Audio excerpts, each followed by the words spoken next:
the Eldridge Electric and Water Utility Board meeting. Today is December 3rd. It's now 5 o'clock. We'll call to order. Roll call, please. Peterson, Present. Gooding, Present. Patovich, Trying to get a hold of her. Hamilton, Present. Brisley. Here. Okay. And any public comment tonight? Hey, I don't know if I. Marty, Ava, anything to say? No? Okay. All right. You wanna be after? Moving on to number 3. Approval of agenda. Do I hear a motion, for today's agenda?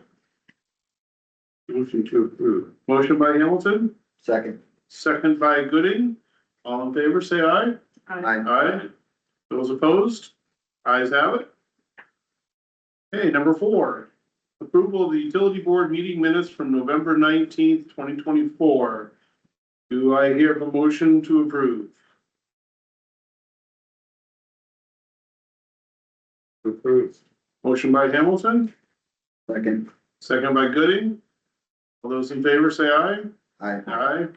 Those opposed? Ayes have it. All right, number 5, A. Consideration to approve the bills payable. Everybody have a chance to take a look? Any questions? Abby, did you have a question on? I got You're it good? answered. Yes, yes. Okay. I didn't see anything that stood out. Look good to me. Do I hear a motion to approve? Motion to approve. Motion by Hamilton, Second. second by Peterson. All in favor, say aye. Aye. Aye. Nays? Ayes have it. But on to 5B, discussion and consideration on utility administration manager position and training plan.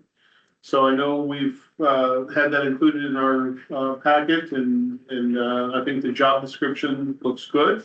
I think didn't have any questions on that. Anybody else have any discussion on the, I guess, get through the job description part and then we can move on to the financial side of it. Anything that stick out that anybody wanted to get further clarification on or discussion? I did take out the certification requirements for the job qualifications and went through the job description and fixed everywhere where it said general to that administrative role. And I think, I don't have the highlighted version, but added in some language about the administrative duties. It's not operational.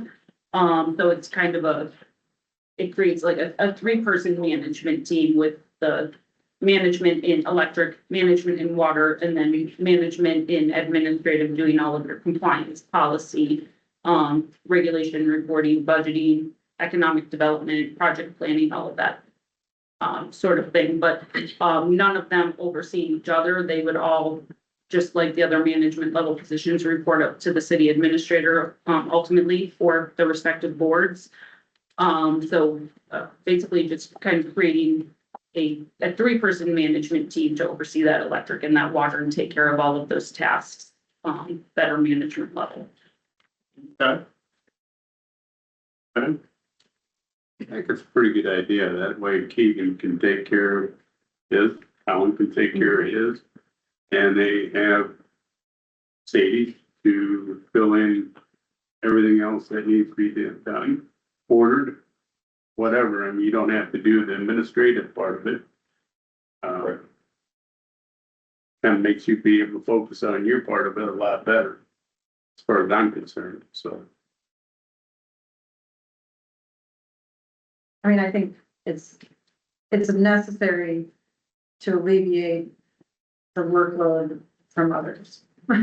You know, at this point in the game, I'm okay with everything as far as what we have in plan here. And, you know, as long as everybody is good with it, I think we should move forward. Yeah, no, I agree. I didn't see anything. It's a lot. It's a lot to take on.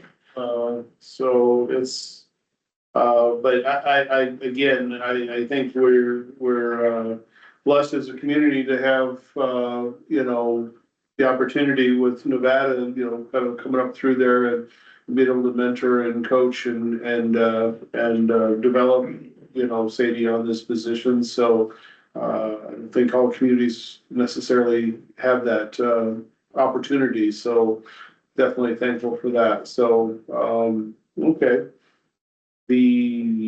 Now I guess the second part of this would be, I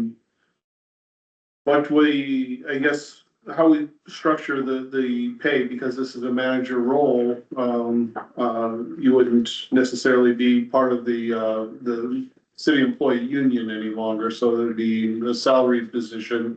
And, you know, this is probably gonna take a little bit of discussion. I know the last week or so, I've been all over I've been searching to try to come up with what's fair and reasonable. And I know we've got some guidance, you know, from previous individuals in this position that, you know, those that have worked in this position in the past, and, you know, for better or worse, you know, if, you know, we can come to something that everybody can agree on, you know, and again, open for discussion here on, you know, what everybody else, I'm sure everybody else has been researching this as well and making sure that, you know, it's the correct amount, and it's an opportunity, it's an amount that gives some upside. And,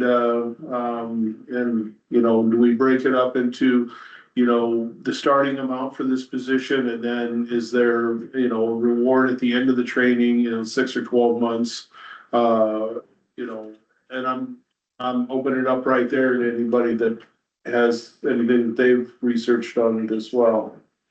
I mean, from the state of Iowa, in looking at it and looking at similar type positions, I mean, it's, you know, $20, $30, $40 an hour, you know, and it's just, it's tough. It's, when I say it's all over the place, it really is. And it's, you know, and I look at the city manager salary in Cedar Rapids, Iowa, you know, $69,000 a year. And it's like, well, but I guess there's a reason I live in Eldridge and not in Cedar Rapids, you know, so, you know, it's, and I'll, again, open it up to others if you have some input on this. I know Nevada's provided some guidance. I can provide some background on the proposed. Okay. Starting. Okay, great. So, as far as what the responsibilities are for this job, I'm doing them currently. So, I mean, I can give a pretty good idea of how complex and how highly responsible the duties, of this particular role are. This is not, an administrative role that you would think of as clerical in an office. This is a management administrative position that will do, economic development planning, project planning, budgeting. I mean, like the high level budgeting, these guys can't kind of keep track of their own budget and code their own things, and that we work with them on that. But, the PCA and, compliance and law and drafting policies and all of those things, and making sure that all of that is in compliance, plus, getting any information to the board, and the public, and supporting the management staff in that department, all the time. It's a very demanding role. So looking at that, comparing it to the other management roles in the organization, we want to stay comparable there. We've got an internal candidate, the only person in the organization that has that experience in both electric and water with the administrative knowledge. A bachelor's degree, 3.5 years of experience in that. So I think we've got a more than qualified candidate to be able to perform those tasks. And of course, administration is here to support that role, just as we do with any other department heads. Looking at the other management roles in that department, I think we want to make sure there's a strong base where they're all working together. They're not reporting to each other. They're all reporting as normally department heads would. And I think we've got Colin at that supervisory level in electric already. He's got some staff that he oversees and takes care of all that operational management. We've got approval for the water department with that additional full-time employee, which will then allow Keegan to move into the board's intended superintendent role in the water department. So we're right on the brink of that. And so we've got 3 strong management roles building the foundation. And we want to make sure that those wages are comparable with that. So taking into consideration what the role entails, the experience and the background, the qualified skill set that our internal employee has, and then looking at what other management in the organization is making. We, of course, will like to look outside at other cities for comparables when we're doing a big organization wide, but we also really want to consider what we've got going in we've had 2 previous managers and they all had a kind of a different skill set. We had one with certifications in both departments, but no administrative involvement. We had one that was only certified in one department and not a strong administrative background. So we want to take those wages into consideration too, because any of the previous manager roles that would have performed some of these tasks ideally, none of them were performing at a true general manager position. So each time this role kind of evolves to what's needed for the department. And I think this is a pretty strong foundation moving forward for the utility department and the organization as a whole. You've got 3 very strong, qualified employees that make a great team together. They can together complete all of those tasks and get both of those departments moving forward in a positive way. And then it also provides some succession planning, I think, for the organization, because they will all have that knowledge and skill set together to be able to move anywhere in the organization. I think they all have a very valuable skill set that really complements each other. So that wage came from comparables inside the organization based on the job duties. Sure.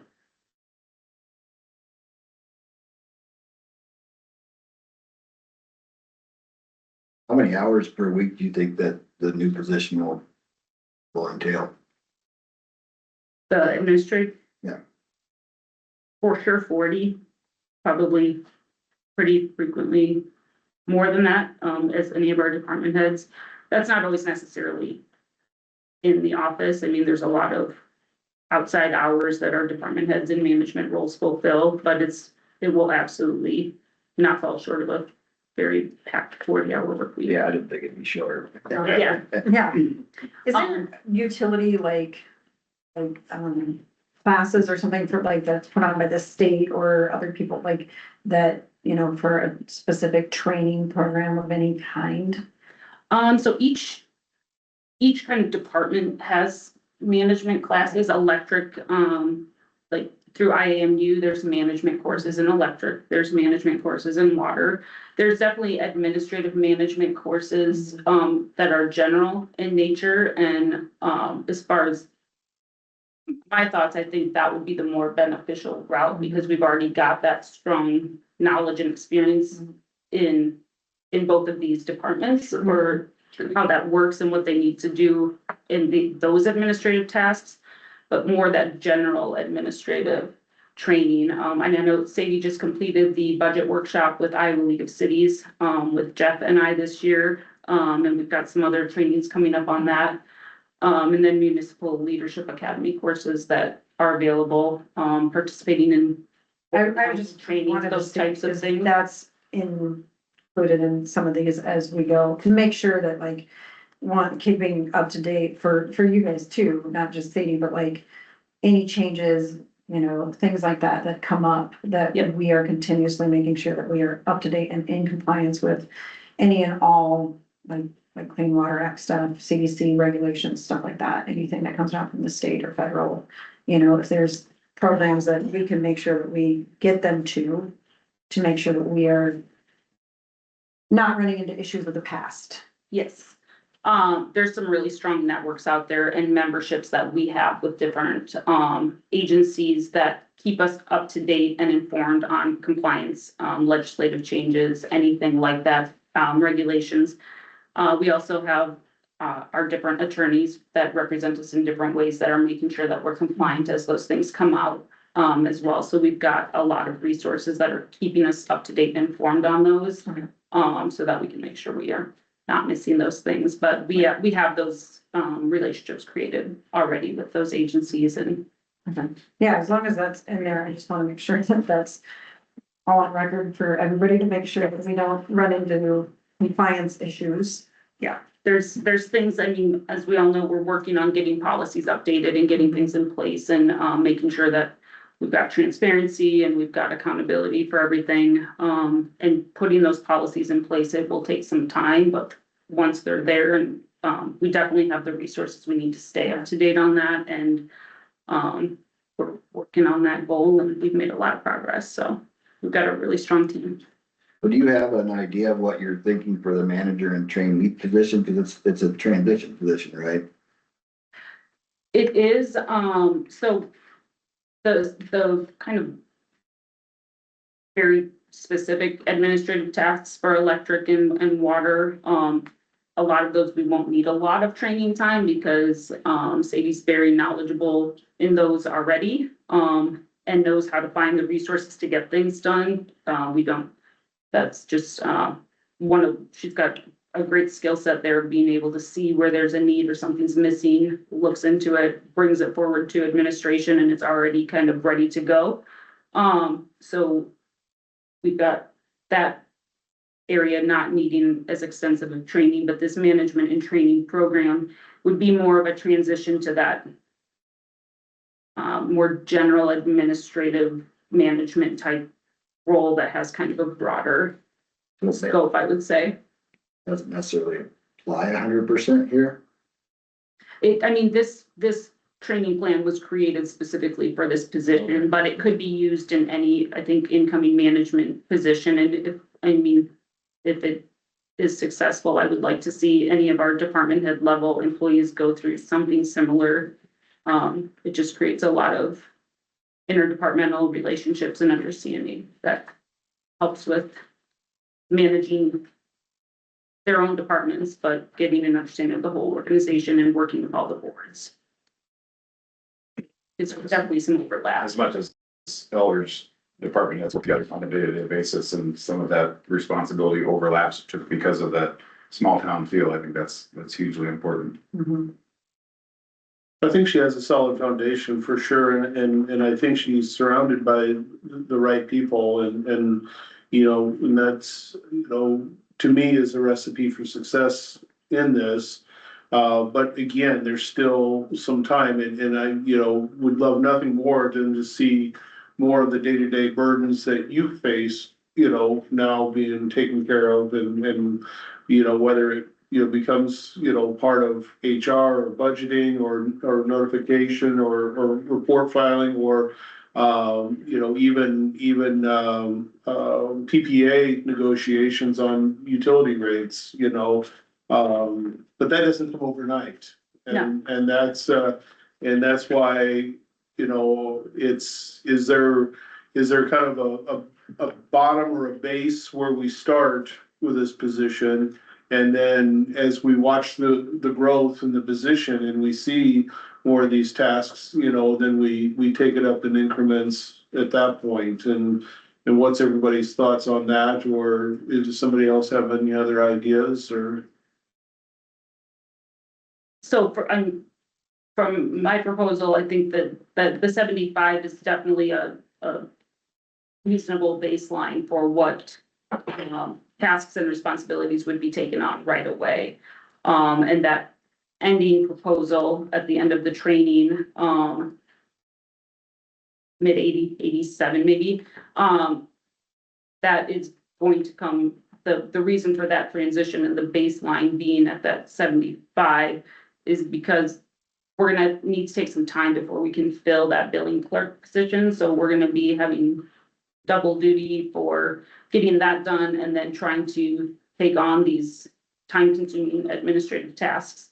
And getting that situated, I will have to make that time to be really involved in that process too, and to get all of that other training in. And so when you're really fully in this role, you would definitely be looking more at the in the 80s range for sure. And that's where the 87 came from, looking at the past management based on the job duties and looking at the differences between each of those and looking at the job duties that I know exist in this role and the time that I know that it takes to do them and do them, to the full extent, that would be an appropriate wage compared to where our other department heads are at and what, or management level employees with what their roles and responsibilities are.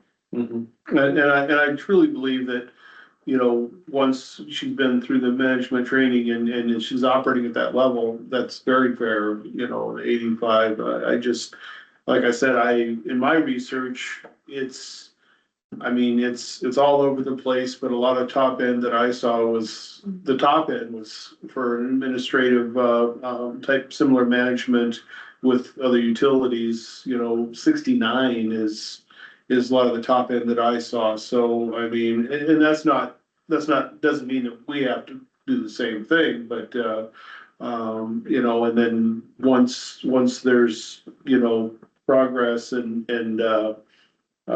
completion and a comfort where you get a year, 2 years under you, then obviously things start becoming very easy, decisions come easy and your workload lightens and that's,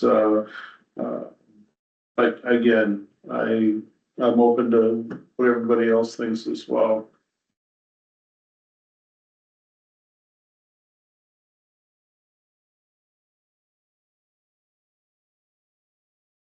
Well, as far as I'm concerned, she's already got a lot of it done. Mhm.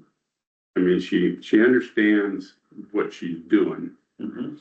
And, you know, I don't know how many hours she's gonna have to work at to begin with until the spot's been filled that somebody to replace her. Sure. So, you know, it's kind of like, well, so what do you pay her?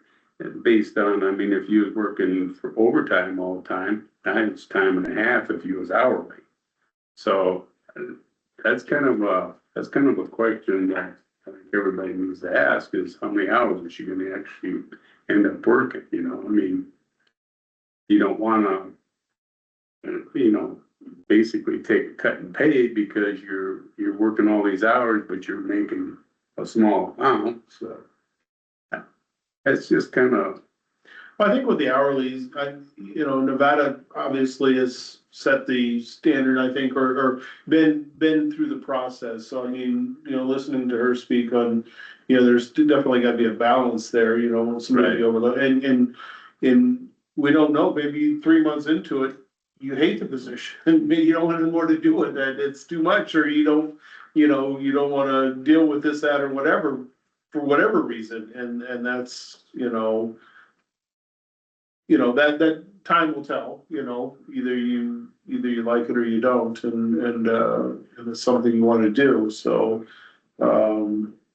But yeah, definitely the number of hours, it's a management role, and there's some weeks I work more than 40, and some weeks I work a little less than 40, but, you know, it kind of all averages out.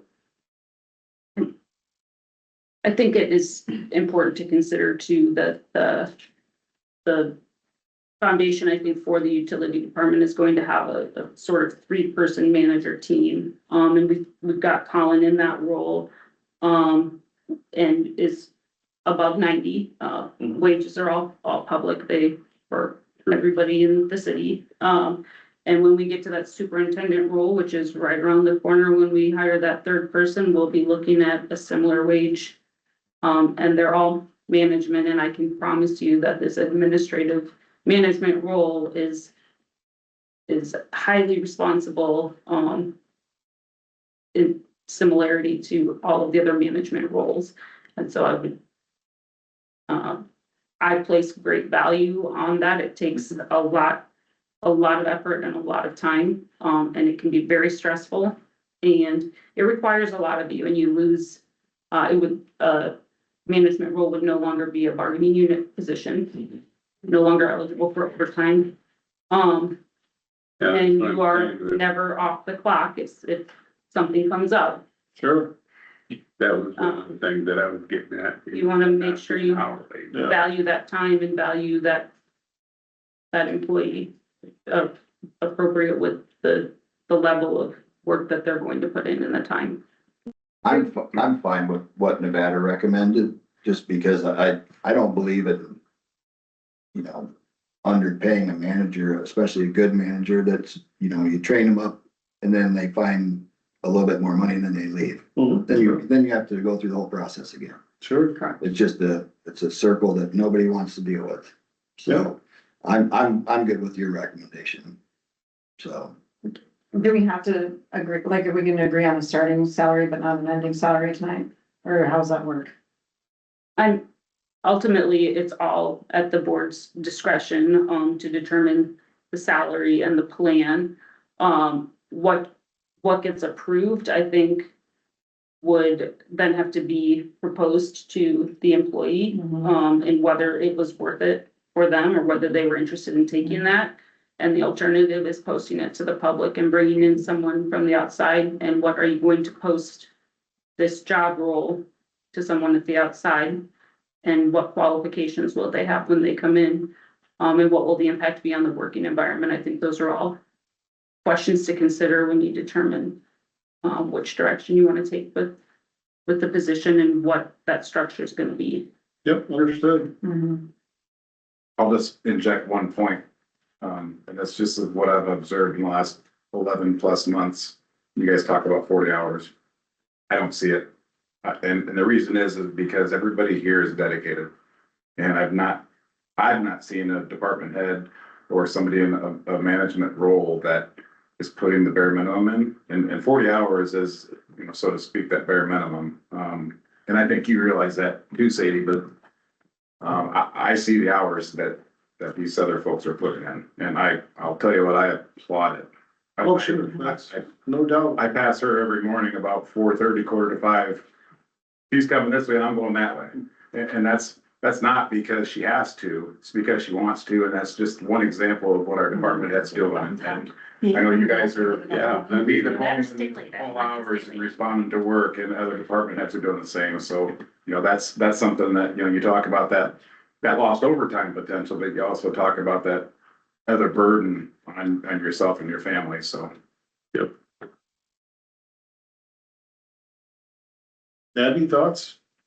I mean, I'm good at the 75 to start with. I think, like, if we can come back around to see, you know, how things are going, you know, make sure that we can, you know, get through the training process and see where we're at, so that way we can adjust and see how much time, you know, it's taking and, you know, make sure that everything is going well, that things are going smoothly, things are getting done, and, you know, evaluate, and if we can then come to a conclusion, because we still have, you know, other cost of living wages and things to add on for, you know, throughout the years and stuff, if we, you know, make sure that, you know, it's appropriate for the workload, and make sure that it's appropriate for what we're able to accomplish, and, you know, if we can find, you know, cost saving measures too, you know, if we implement, you know, other things between the departments,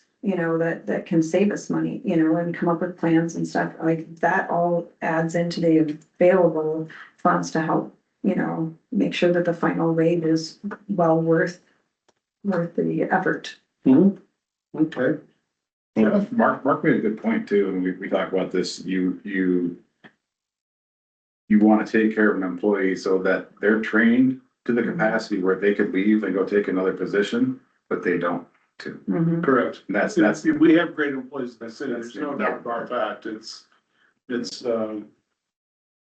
some people come back, you know, right?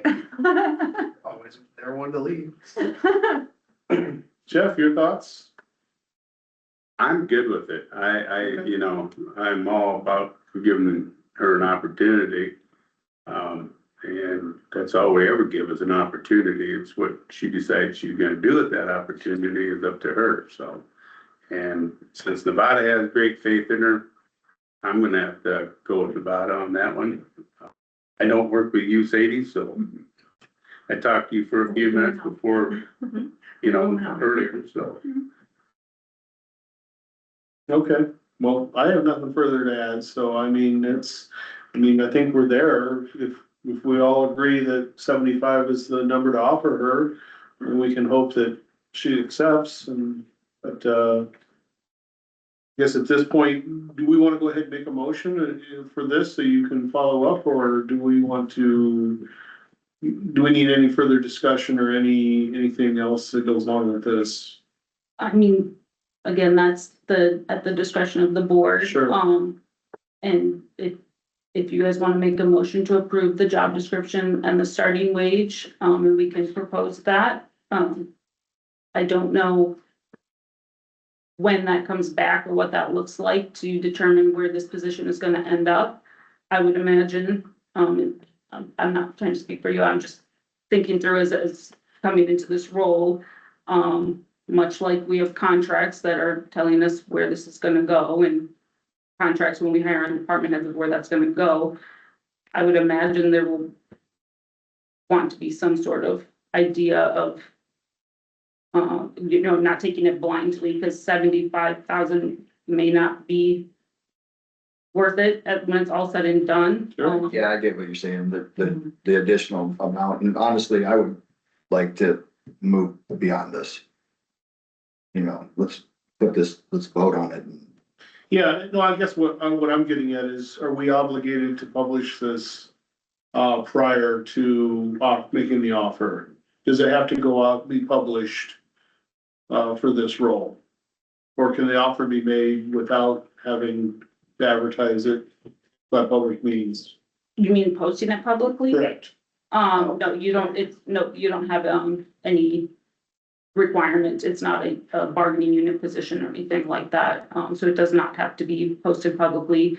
You just have to authorize, the approval for the financial offer, before it can be made, and then you can move forward from there. But it does not have to be posted publicly Okay. to be opened up for, you mean for other applicants or something? Yeah, I just didn't want to make an offer that maybe we didn't follow the procedure with, it have to be posted publicly first, or so.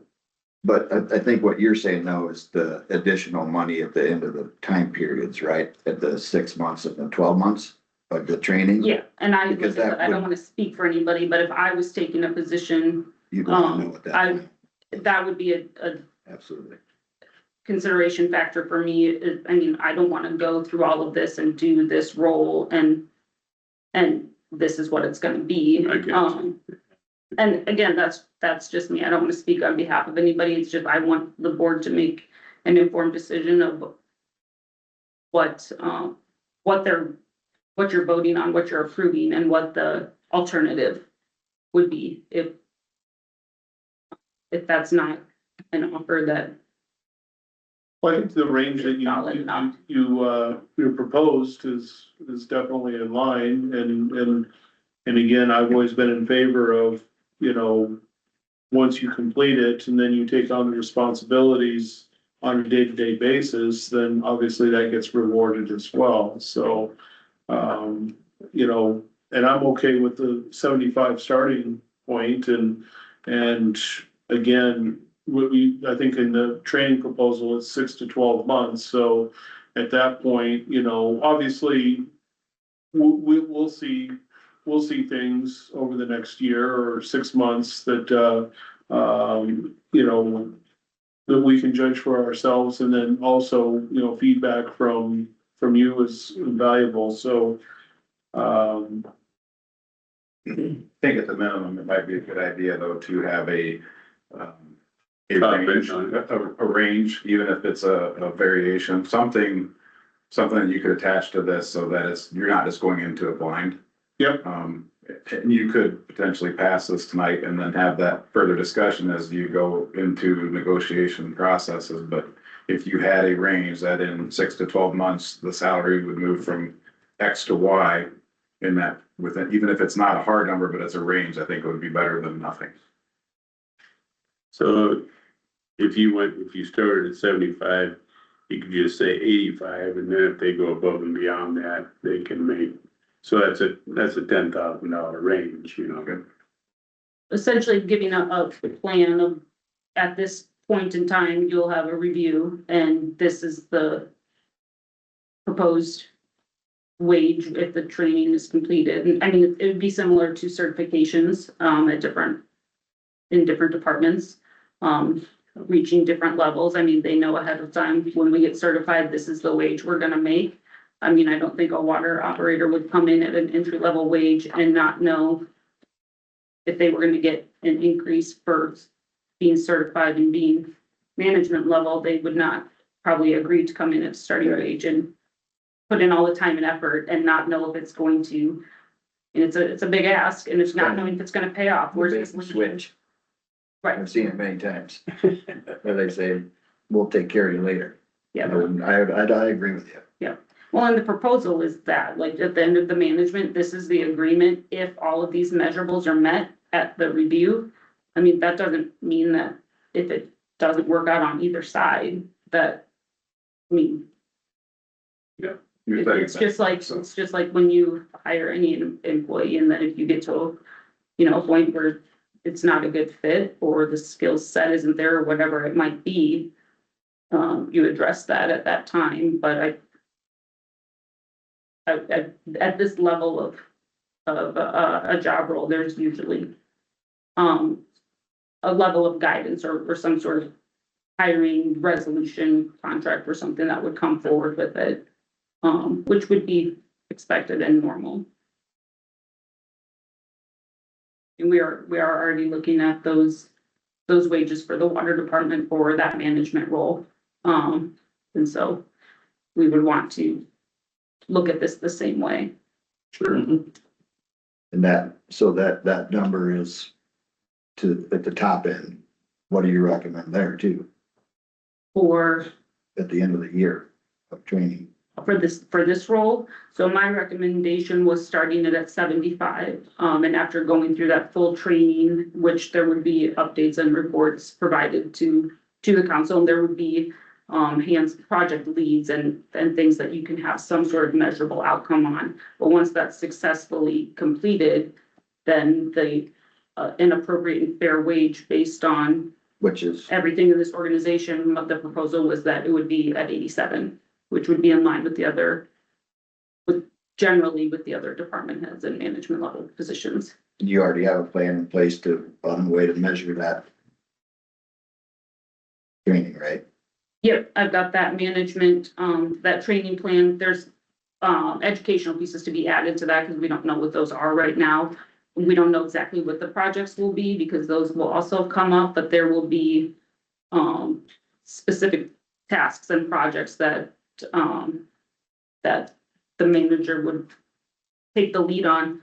And that would be going through the whole thing, working with the engineers, the other department heads, providing the updates to the board, looking at the financials and taking the lead on that project. And the intent is to have them go through that with each of the departments in that time, because that will really give them that framework and understanding for each department and how that works together, and to be able to set up a really strong manager in the organization that can be valuable across departments, because that's important too. We just don't ever, we're a small organization and we do have to work together a lot and help each other out. And the more that you can understand each of those departments and how they work, the more you can lean on each other and provide that assistance for each of them. So. Okay, thank you. Any further discussion on this? Is there a motion to offer this position as described with the training program to begin at $75,000 a year with a range of up to $87,000 at the end of the year? Make the motion. Motion by Gooding, Second. second by Hamilton. All those in favor say aye. Aye. Aye. Nays? Ayes have it. Okay. Well, let's just hope that she accepts. I'll keep All you updated. righty. Next item, 5C, some discussion on the investment policy for the Eldridge Electric and Water Utilities. So I know that was included in our packet and, anybody have any questions or any further clarifications needed on this? Just a few things to run through, with you guys, so, about this policy and what its intent is and things that we may need to look at. This would be the first step to allowing investments going forward. This is something that's required, by the state for every public agency to have an investment policy. And it outlines, where those investments can happen, what Iowa codes that they have to fall in line with, where how much can be put in there, what steps you have to take for each of those. So that's basically the foundation of what this policy is. We would need to look at whether or not you want to change the amount of what the city clerk or the employee that would handle any investments, what they would be, what the bond amount would be. Currently, we're at 2 million, is the bonded amount for city clerk and other, city officials that are working with public funds. We would also need to provide this policy once it's adopted, which we would do by resolution. It would have to go to all of the depositories that you approved in the beginning of the year.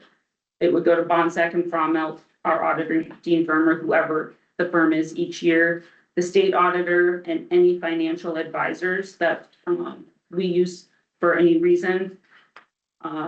It can only go in the approved depository, so that has to be approved on the state of Iowa list and approved by resolution annually by the board on where those deposits can go and to what limit that those depositories can hold funds for the utility. After that, when you want to make an investment, you have to do a resolution for those investments specifically and state the purpose and the amount for those investments. And if you have something revolving, the resolution would just have to reflect that, such as a treasury bill. It would just have to reflect what the process is at time of renewal, and what the purpose of the investment is, what project it's going towards, or what the funds are going to be used for. It has to state that public purpose. Other than that, you would just review that investment policy every 3 years, or as needed if something comes up in the meantime, but those would be the next steps to being able to invest the public funds and to get a return on those.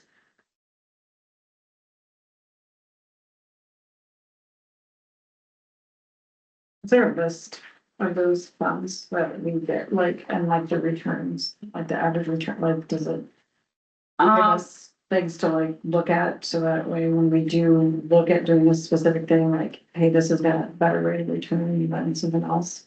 So we would go out, staff would go out and get that information for you at the time for the investment, because it changes so frequently that if we pulled those numbers for you now, they would be irrelevant when later. But each time you wanted to invest funds or renew them, you would be able to pull that information and look at any of one of the depositories that you have approved.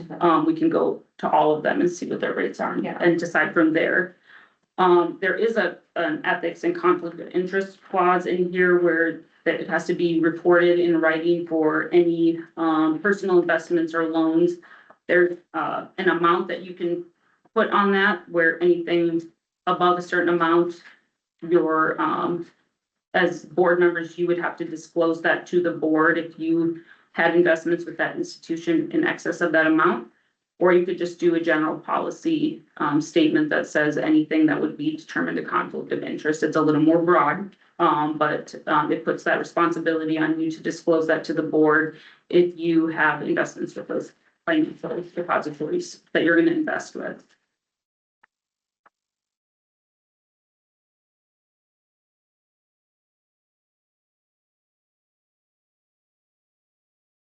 So, again, this is just for discussion tonight, and any questions that you might have, and review it and let me know, if it's something that you want to go forward with.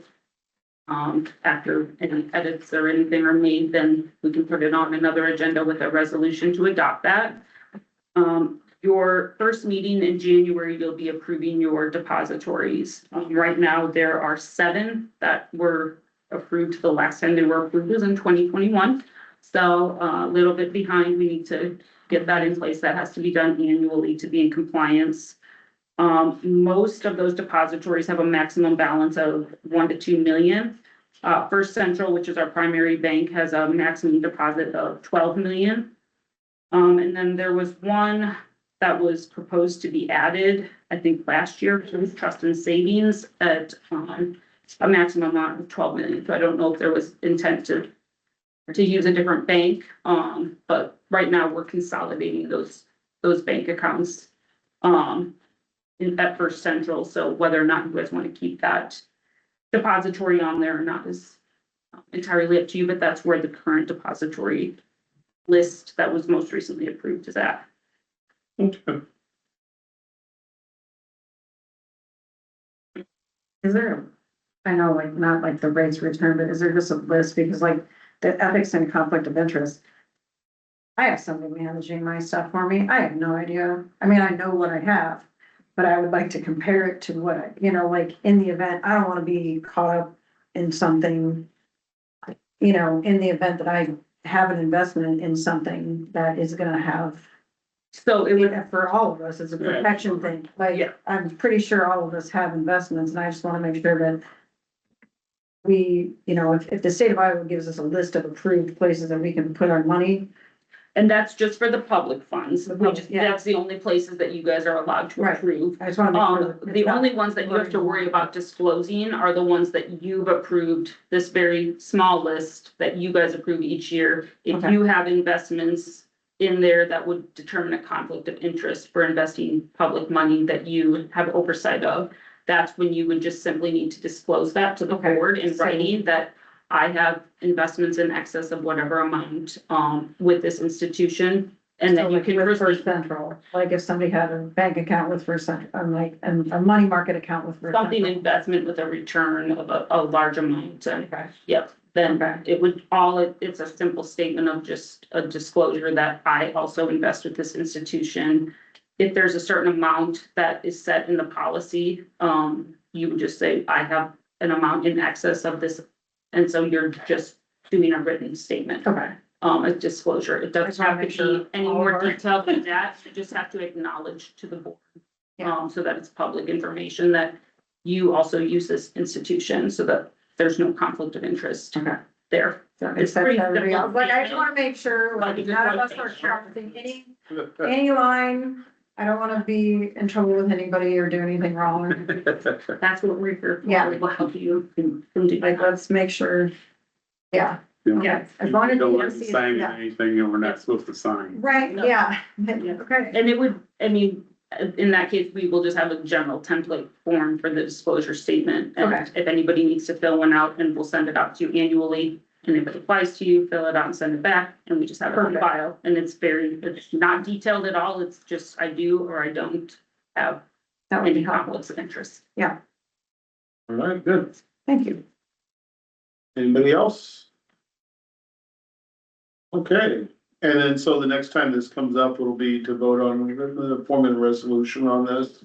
Yeah, In if the the future. board wants to move forward with it, Yep. just, I think I'll we ask you should. if you want it to go on, and it's, I mean, this is just setting the groundwork so that you can move forward with an investment when you want to. Doesn't mean you have to do anything, it just means that you're compliant, and you're supposed to have one on file for your bank accounts anyway, so. Yep, Well, and knowing what the ISG reports are gonna come back as, and then we have to earmark it, right? Mhm. Legally, it's gonna go towards a water plant, like a new Yes. plant, like treatment facility, like. Yep. New tower, new whatever, okay, Yep, so each particular investment that you do or each investment transaction that you approve will state a public purpose, and so you'll do a That'd be resolution helpful, to approve it, and we're investing so we can gain interest, in order to put towards capital improvement projects. It can even be as general as that, but it just needs to be Oh. stated public purpose of what that investment is for. makes sense. okay. All right. Moving on to 5D. Department update. Nevada, can you help us with that?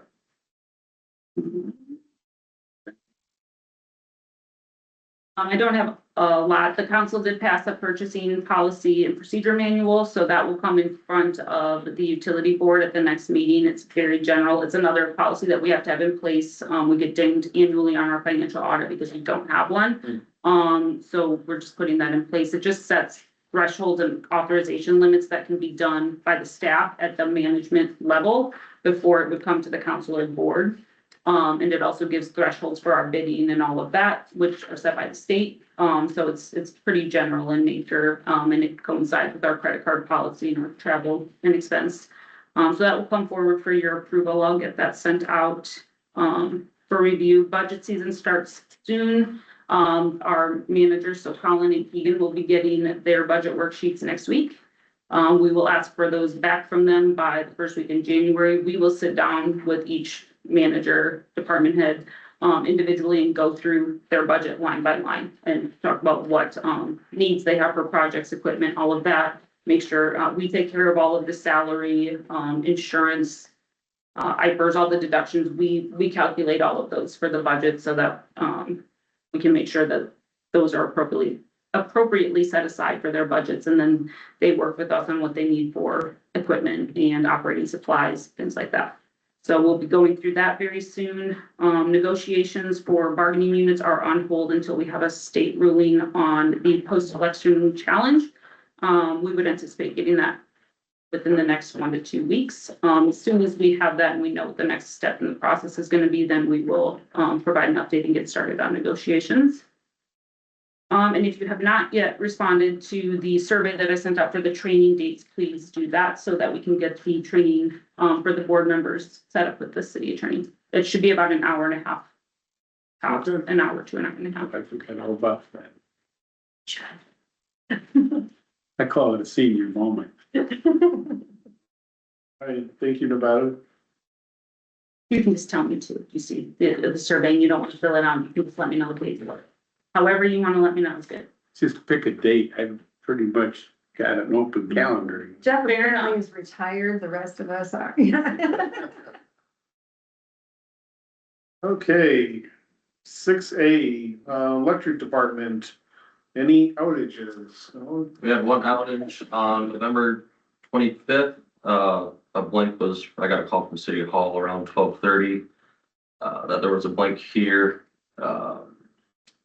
Called the crew to go out and check the reclosure and start investigating because we hadn't heard any outages yet. So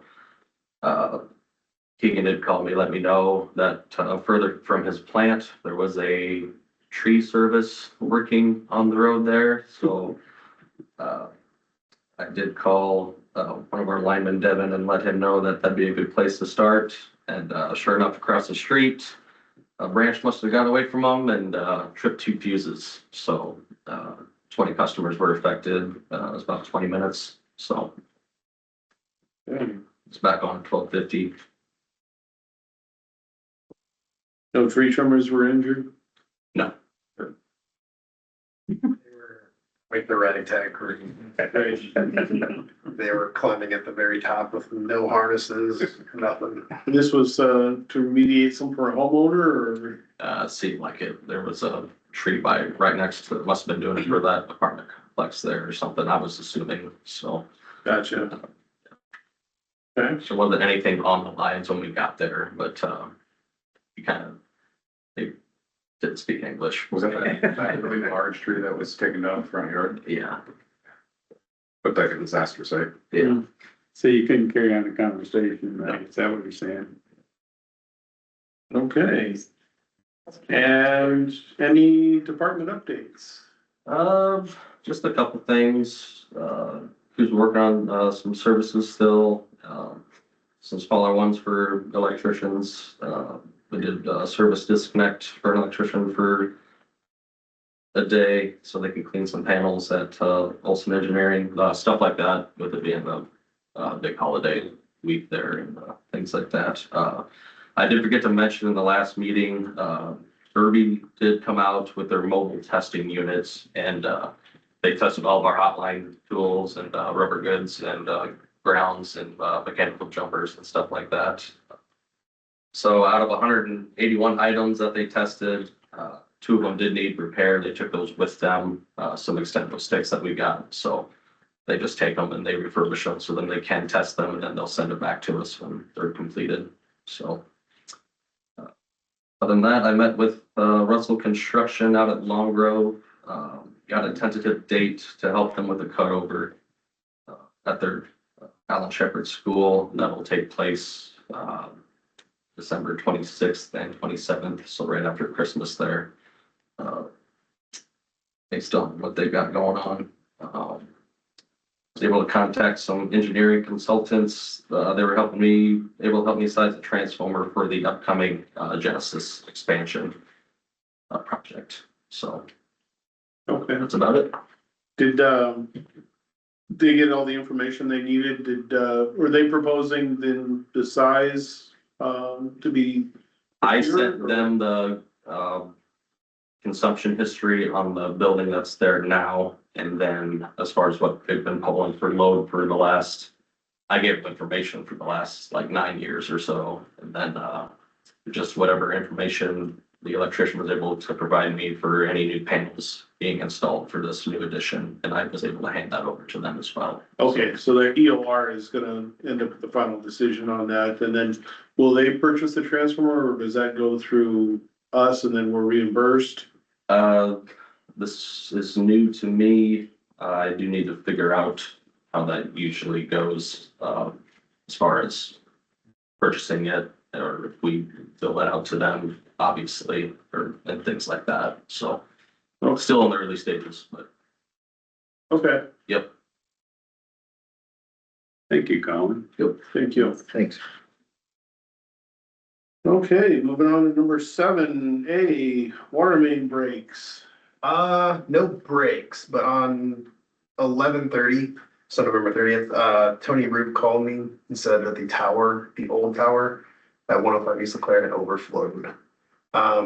We have an alarm set for that parameter, but it never alarmed out, so I contacted Tri-City today to see if they could look into that. When I came in for rounds, it had truly overflowed, and there's a big ice sheet across the sidewalk and going down the gutter. So, we're looking into it.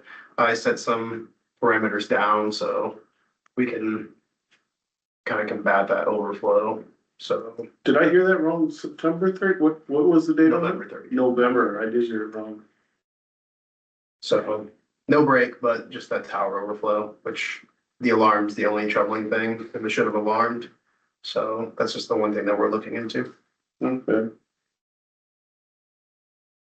And how's it being monitored now? Is it, how are we mitigating it until that alarm? So with SCADA, so we can set parameters, like, so that tower overflows at 27.33 feet. Okay, So the high level alarm was set at 27.3. yeah, So as soon as it hits that 27.3, it should trip that alarm. So I dropped that parameter down to just 27 feet. okay, So we're just gonna keep an eye on it now, where today, the highest we reached today was 26.5. okay, So we're still a foot away from hitting that parameter. okay, So we'll just monitor through there. okay. Any department updates? Yep, I made a ultrasonic house meter order. Those should be coming in tomorrow, so then we'll start cycling in the ultrasonic meters and do away with the positive displacement meters. We have a few work orders for meters to go out, so we'll pretty much start implementing those instantly. There's a few house meters that'll go out, and then I ordered some 1-inch meters for chemistry. They had one of their domestic meters, their 1-inch meters was not functioning, and it goes to their boiler. So they're getting a sizable amount of water for free right now until that meter's replaced. So that's what we'll do there. Today, we had climate engineers out. Our HVAC, we had some bad sensors. We had that Jace put in from Baker Group. And as soon as we had installed, some alarms came back. They replaced one of the sensors today, and the other sensor they ordered was not the right one. So they're ordering another sensor, and then in the meantime of messing with the sensors, we tried to get the heat to kick on, because right now the treatment plant is like, I think it's like 57 degrees right now. which is worrying because caustic soda, it starts to gel up at 54 degrees. And so we're right there where caustic's gonna start gelling up and our treatment process is gonna be start affected by the temperature in the plant. I went and bought 3 space heaters today. We're gonna stick them, they're all in the treatment tank running right now. So, Climate is getting a new blower motor for that HVAC unit. Hopefully they can get that in by the end of the week and we can get that installed. So while we're at the plant, we'll probably run our propane heater just to keep that above 60. And then while we're gone, we'll just leave those electric space heaters on the caustic, just so we're not yelling at the caustic. Okay. So that is pretty much all I have going on right now. Thank you, Keegan. Good. Okay. Looks like we're at the end here. Do I hear a motion to adjourn? Motion by Peterson, Second. second by Gooding. All in favor, say aye. Aye. Nay, ayes have it. Thank you, everyone. Sorry, No. we'll get that gavel in here.